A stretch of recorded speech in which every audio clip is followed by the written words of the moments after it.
səsdən, niyə cavan canlar oy oy tez oldu xəstə. Qoyuldu fəngimin Arif baba sinəmin üstə, ölsəm tüfəngimin ədalətəm oy oy götürsün anam, anam, anam.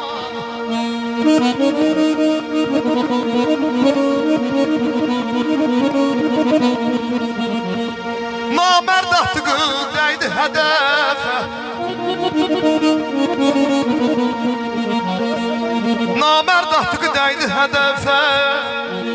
Arif baba ömrümün gəzliyi döndü kələfə. Bəxtiyar deyir mən uşaq deyiləm, ayıl amma son dəfə. Mən uşaq deyiləm amma son dəfə.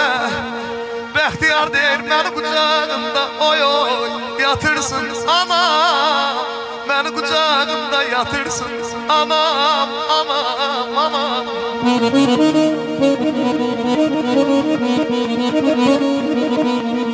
Qəmli baxışlarım düşür yadıma, düşür yadıma.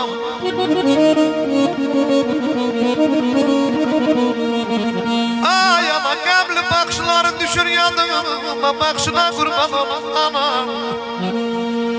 Leysan olum yağanda, yağışına qurban olum anam.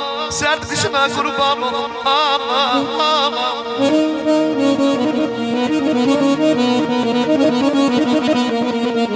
Gidin anama deyin, ədalətəm gedin anama deyin, hal boy oy yanama deyin. Anam mən soruşsa qardaş, günümü qara deyin, günümü qara deyin.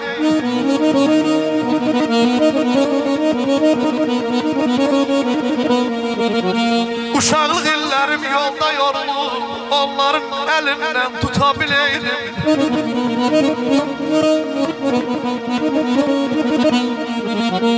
Uşaqlıq illərim yolda yorulub, oy oy oy oy onların əlindən tuta biləydim.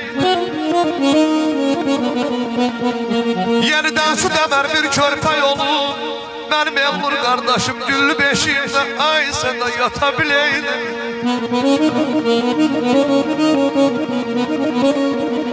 Zamanda hökmünü geri verəydim. Bəxtiyar deyir zamanda hökmünü geri verəydim. Arif baba gözəl saçlarımı alam hörəydi.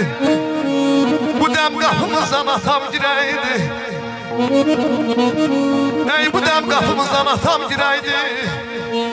Özümü üstünə ata biləydim. Aman ayım, aman aman, aman ayda.